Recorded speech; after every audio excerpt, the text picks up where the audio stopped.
ഒരു കാലത്ത് ആളും ആരവും ഉണ്ടായിരുന്ന നഗരങ്ങളിൽ പലതും ഇന്ന് ഉപേക്ഷിക്കപ്പെട്ട നിലയിലാണ്. ചിലതാകട്ടെ വിനോദസഞ്ചാര കേന്ദ്രങ്ങളായി മാറി. കാലത്തിൻ്റെ ഒഴുക്കിൽ എപ്പോഴും ഉപേക്ഷിക്കപ്പെട്ട നഗരമാണ് വിറ്റ്നൂം. കുറേ പഴകിയ കെട്ടിടങ്ങൾ, തുരുമ്പിച്ച യന്ത്രസാമഗ്രികൾ തുടങ്ങിയവ മാത്രമാണ് ഓസ്ട്രേലിയയിലെ ഈ പട്ടണത്തിൽ ബാക്കിയുള്ളത്. വല്ലപ്പോഴും ഇവിടേക്ക് പറന്നെത്തുന്ന പക്ഷികൾ പോലും കഴിയുന്നതും വേഗം വിറ്റ്നൂമിൽ നിന്ന് പമ്പ കടക്കും.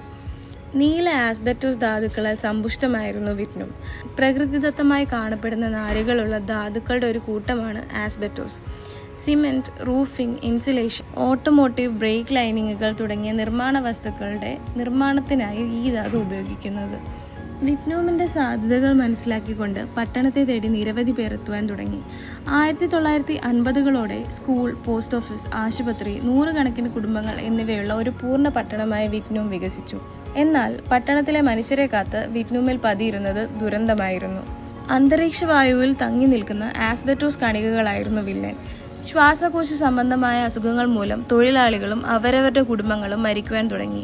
ശേഷിച്ചവർ ജീവനും കൊണ്ടോടി. 1960 ആയപ്പോഴേക്കും വിറ്റ്നൂമിനെ എല്ലാവരും ഉപേക്ഷിച്ചു. ഓസ്ട്രേലിയൻ ഗവൺമെന്റ് ഈ നഗരത്തിലേക്കുള്ള വൈദ്യുതി ബന്ധം വിച്ഛേദിച്ചു. നീല ആസ്ബെറ്റോസ് കണികകൾ വായുവിലുള്ളതിനാൽ ജനങ്ങൾ വിറ്റ്നൂമിൽ പ്രവേശിക്കരുതെന്ന് വിലക്കിയിട്ടുണ്ട്.